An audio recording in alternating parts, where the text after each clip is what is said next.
बिस्मिल्लाहिर्रहमानिर्रहीम। अस्सलाम वालेकुम दोस्तों, आज है 2 मई 2025 इस्लामाबाद सब्ज़ी मंडी। तो आपको सब्जियों के रेट बता देते हैं जी। चुकंदर का क्या रेट है तौला भाई? हाँ, 300 रुपये 60 रुपये किलो। और अचारी आम का रेट है जी 170 रुपये किलो।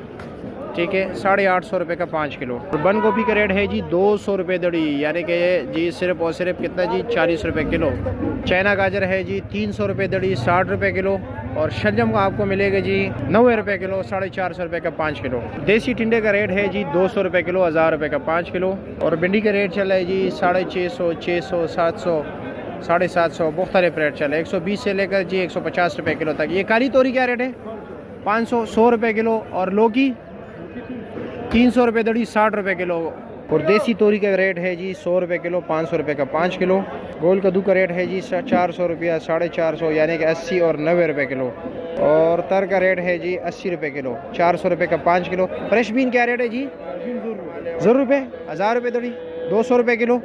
अच्छा जी, ठीक हो गया। गोल बैगन का रेट है जी 70 रुपये किलो। फ्रेश बीन क्या रेट है? 1000 रुपये दड़ी। अच्छा जी। और ये क्या नाम है, शिमला? 700, 750। अच्छा जी, ठीक हो गया, शुक्रिया। किले का छापर कितने का है? हाँ, 400 रुपया, 8 किलो वज़न। ठीक हो गया।